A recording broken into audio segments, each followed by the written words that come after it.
E aí, Flexolovers, tudo bem com vocês?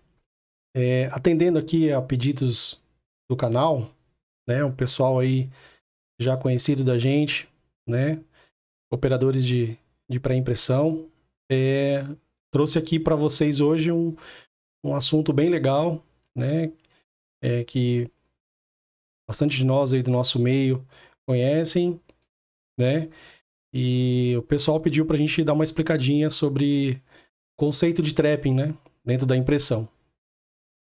Então, o que acontece? O trapping é uma forma aí, em inglês, né? Um termo em inglês, que na tradução literal significa armadilha, né?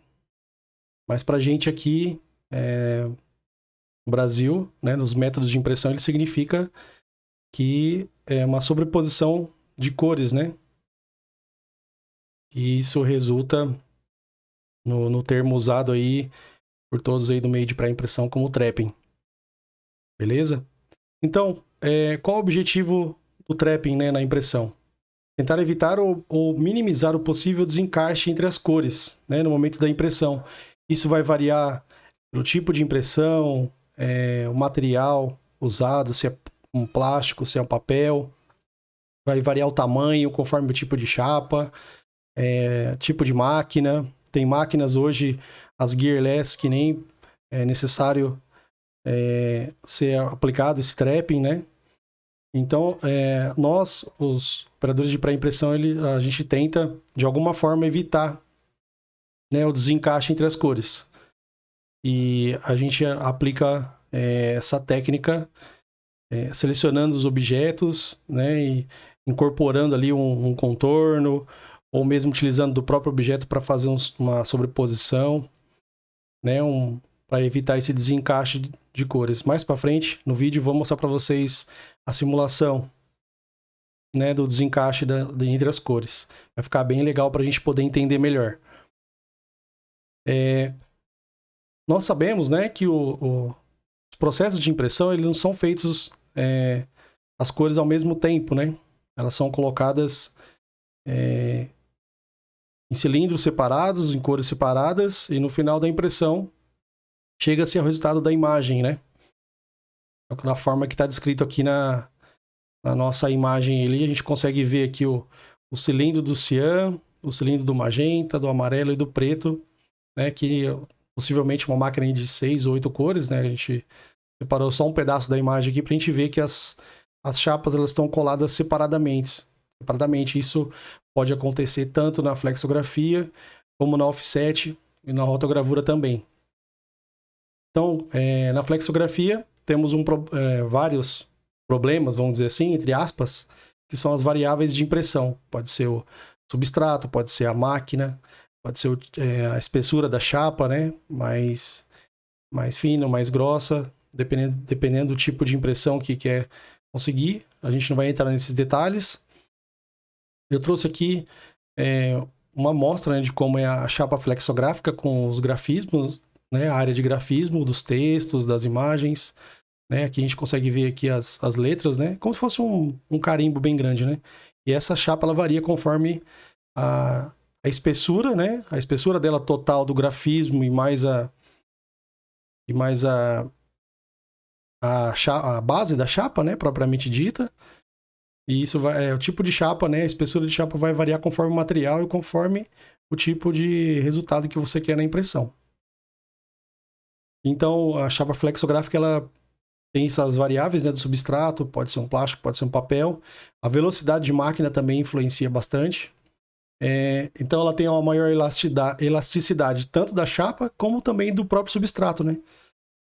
E pode ter essa variação muito grande. Então, a função do trapping, nesse caso, é tentar evitar esse desencaixe, né? A gente faz uma previsão e aplica no arquivo.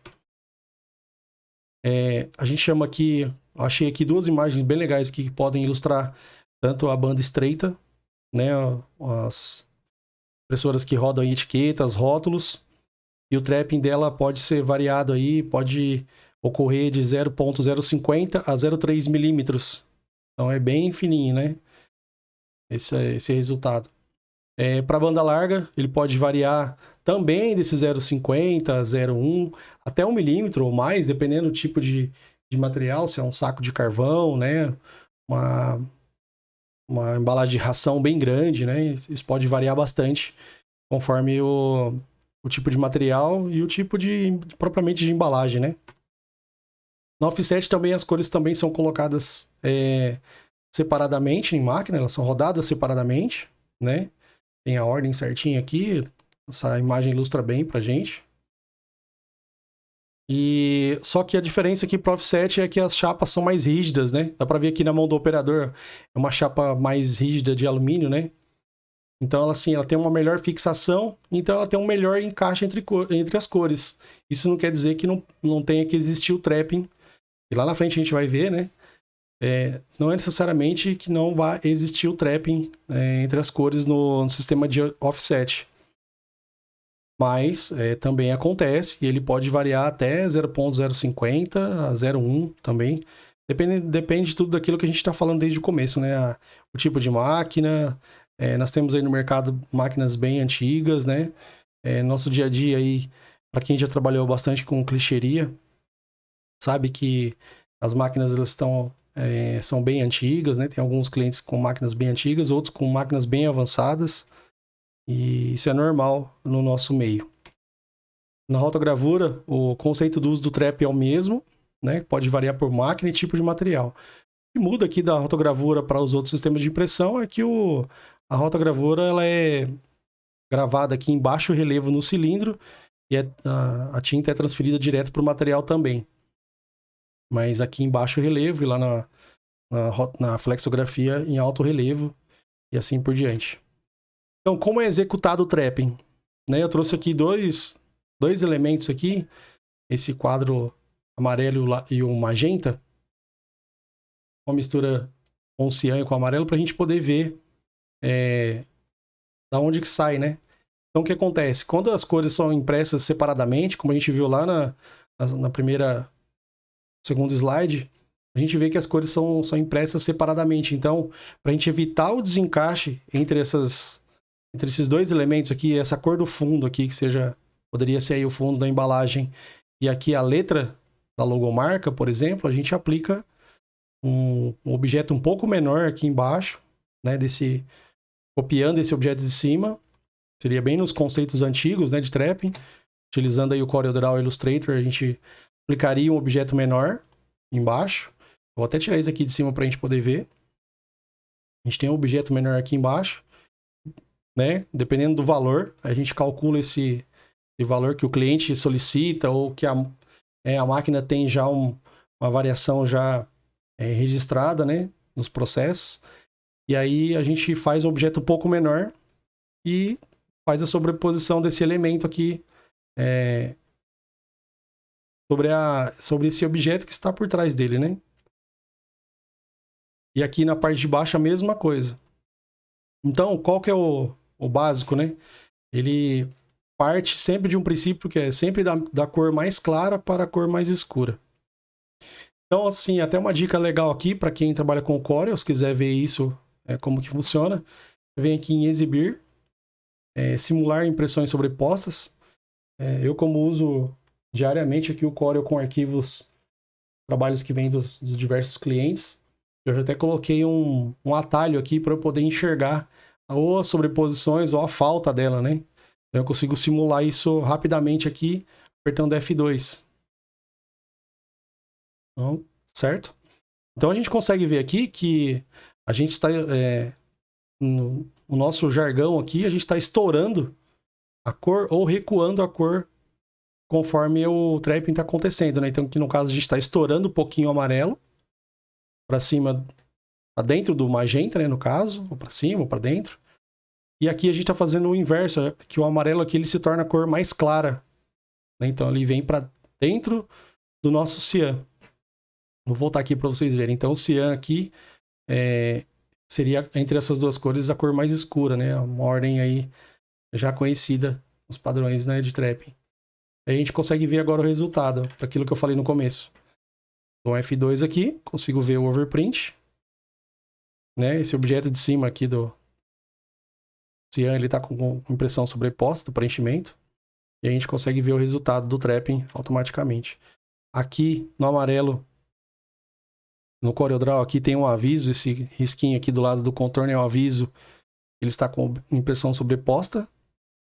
E a gente consegue ver esse resultado. Então, a resultante do fiozinho do amarelo sobre o magenta resultou aqui na cor vermelha.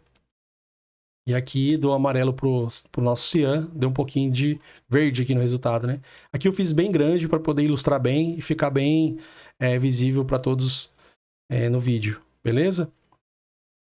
A gente consegue também fazer uma simulação de desencaixe e o trap na prática. Então aqui eu vou pro software que eu uso aqui para pré-impressão, que é o Pax, e aqui a gente consegue ver melhor o resultado e isso na prática. Os softwares dedicados a essa operação, eles já vêm com alguns recursos que mostram para a gente, né, o resultado mesmo do trapping automaticamente na tela, bem rápido, né, de forma bem rápida. O próprio software calcula, ele vai praticamente entender de primeira quem é a cor mais clara e fazer todo o processo, né, sem fazer cópias de elementos, sem perder nenhum elemento, né, colocando isso numa layer superior, então é bem legal. Então aqui eu tenho também uma opção aqui no meu View Options aqui do Pax, na versão 8, estou com a versão 8 na tela, eu consigo ver aqui a simulação de desencaixe. Então assim, é legal a gente explicar todo o conceito antes, de como era feito, para que serve, para a gente chegar aqui realmente na prática mesmo, né, no software que ele foi desenvolvido para isso, assim como outros, né, de outras empresas, de outras marcas. Ele foi desenvolvido para isso, então foi totalmente pensado para essa ocasião, né. Então aqui no caso, eu consigo fazer a simulação do desencaixe, né, que é a falta de registro. Vamos supor que a máquina do nosso cliente ela tem um desencaixe de 0,1, por exemplo. Então eu vou colocar esse valor, vocês vão poder observar que as cores elas vão se desencaixar aqui, ó. Vou colocar aqui 0,1. E seria esse o resultado que daria na impressão. Então a gente consegue fazer uma simulação do desencaixe no momento da impressão. Vou voltar aqui. Então dava aquele filetinho, aquela sensação de letra desencaixada com fio branco, né? Então bem ruim nesse caso. Aqui também, ó. Então ficaria fora dos padrões da arte que foi aí aprovada pelo cliente, né? Então eu vou voltar aqui para 0. Ver que vai encaixar de novo. Vou fazer uma simulação de um material um pouco mais flexível aqui. Vou colocar o 0,25. Aí a gente consegue ver exatamente como seria o desencaixe em máquina para chegar nesse resultado. Aqui a gente está falando de uma arte de vetores com cromia. Então assim, o desencaixe ele resulta nessas sombras, né? Na falta de um elemento de um lado para o outro. E aí vai variar conforme é o desencaixe da máquina mesmo. Se a chapa ela foi colada um pouquinho fora, um pouquinho para a direita, um pouquinho para a esquerda. Se em máquina um cilindro não está realmente sincronizado um com o outro. E se existir alguma falha, né, entre cilindros. Então a gente consegue fazer a simulação e o pessoal vai querer saber como é que a gente faz aqui a compensação, né, do trapping dessas cores, né, utilizando o conceito de trapping. Então aqui eu já tenho programado aqui para fazer uma banda larga. Eu vou mandar fazer tudo aqui de uma vez, automaticamente. O software já está fazendo um cálculo para mim aqui de 0,2 de distância. Então automaticamente a gente consegue já ver o resultado, ó. O antes e o depois. Aqui a gente já consegue ter o resultado das cores mais claras estourando, né, ou trepiando para as cores mais escuras.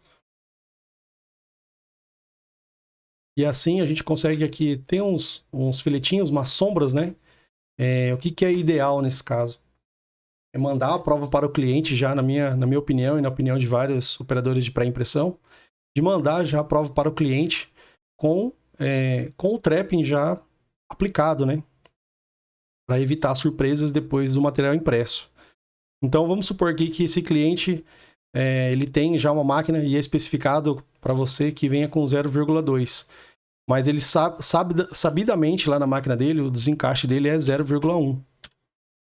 Então, assim, se for entre 0,1 e 0,15, 150 aqui, o nosso trapping ainda vai conseguir manter uma certa legibilidade, né, do impresso. Né? Vamos supor que 0,1 ainda consegue manter ali a falta de registro, né?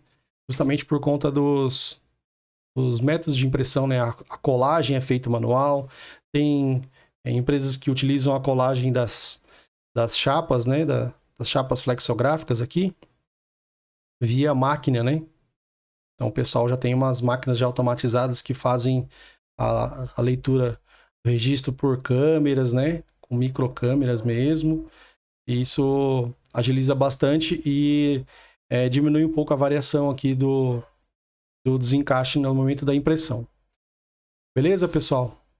Espero que vocês tenham gostado do conteúdo.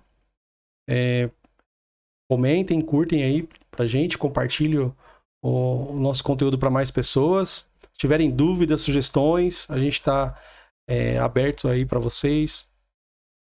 E a gente está à disposição para compartilhar mais conhecimento com mais pessoas e assim a gente usar essa ferramenta de conhecimento para muito mais operadores aí terem acesso, né, a esse tipo de informação.